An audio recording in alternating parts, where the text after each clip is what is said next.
Hi there, this is Shoe Rainer at the Shoe Rainer Drawing School, and I've been asked a few people talk about shading, so I've done this little section of things just to talk you through some thoughts about shading, and let's get on with it.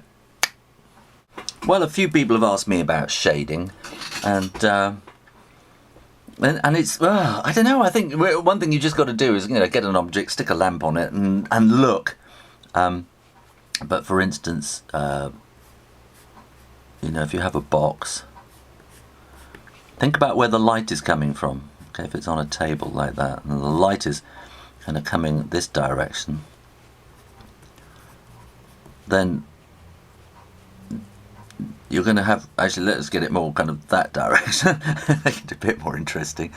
Then the light will be coming here, and this will cast a shadow on this side. And a bit from there as well, and it's probably going to be kind of a box-shaped shadow. And so I'm making this up as I'm going along. I haven't got anything in front of me, and it's probably going to be a bit darker nearer the box, and because that's where the shadow is. But then you've got ambient light coming in around it, which kind of lightens up the shadow on the other side. So don't press quite so hard. And that will give you the other side, but this kind of looks a bit weird anyway, so this needs to be a bit darker on that bit there, and this will probably need to be a bit lighter as well on that side. And that kind of is kind of what a box would be, because the light's coming down on the top. That's where it'll be lightest, and then this will be. You probably want that a bit darker than this side. And where the pencil is, it all depends on how much you're kind of pressing on the pencil as to how dark it gets, and that depends on the kind of pencil you've got as well. This is a 4B, okay, which means it's really quite soft, and so when you press it goes really kind of hard, dark. Let's take, say, a sphere. If you had that on a kind of a dark background, if you had this sort of sphere, say it was a planet in space, I suppose. That's one way of looking at it.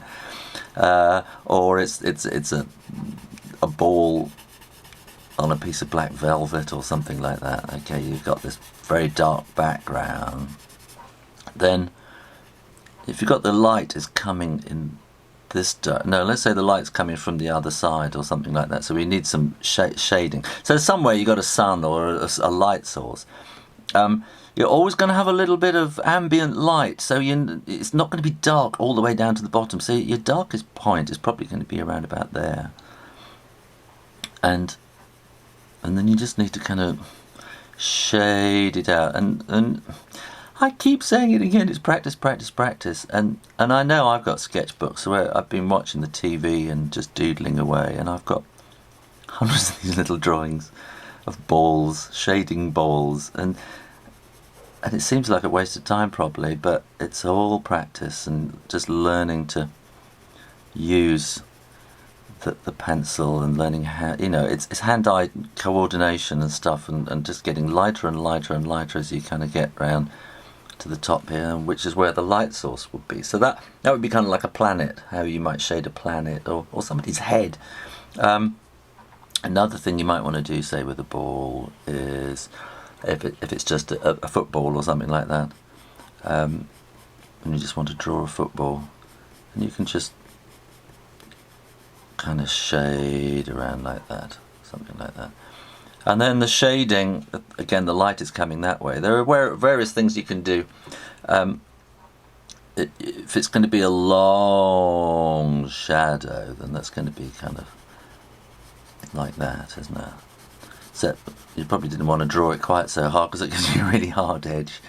So we can maybe, and again you've got this ambient light thing, so it will probably want to, the shadow will probably want to fade a bit like that. That's on a nice long shadow, but what you could also do is have a much more vertical light source, so the shadow is going to be right underneath it as it's sitting on the ground. And what we can do, put some little, turn it into a football. I call it a football, you probably call it a soccer ball.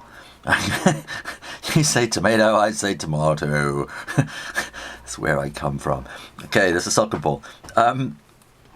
And so if the light source is coming from directly above, then of course all the shade, the darkness is going to be below. But again, you've got kind of ambient light coming in, so it's not going to be dark right down to the bottom, right? So that's where your kind of darkest point's going to be, like that. And so that's your light source coming in from there, that's coming from there. And what you can also do is, with that kind of similar thing, is just give it some shape and body with shading. And then if you put the shadow underneath it, immediately you've given it life. It's hovering off the ground. And if you put a horizon in the background as well, that makes it hover even more. And you can then, this is all done by shading really, isn't it? Putting shadow in there, and then if you give it a few little kind of wobbly marks, then it's kind of hovering above the ground. So that's just some very basic chat about shading. As far as pencils are concerned, my very first, I've already done a lesson on this. It was my very first lesson on here. If you draw 3 little squares like that, okay, you get your pencil, and the first one, this is the very first drawing lesson I was ever given by a fantastic teacher I had at school. You press as hard as you can without breaking the pencil, and that is the darkest shadow that you can get, right? At this end, don't touch the paper, because the paper is part of the drawing. That is the lightest shade you can get out of your pencil by not touching the paper. I know it sounds odd, but the paper is an important part of the drawing. And then you've got all these shades of grey in between, depending on how fine you want to do it, and how soft your pencil is, and how sensitive your pencil is. And so, but remember, you've got the white. The white is important, because that's where the highlight comes out. And it's all about teaching your fingers and your hands to hold a pencil, and to make it do what you want, and to press hard when you want, and to press light when you want. So it's not just, some people hold their pencils like daggers and they tear the paper. A little bit of finesse, please. Okay then, that's my lesson on shading, and hope you enjoyed that.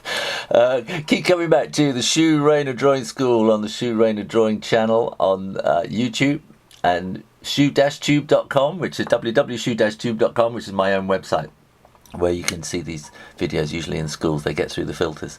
And hope you enjoyed that. Keep practicing, and I'll see you next time. Okay, bye bye.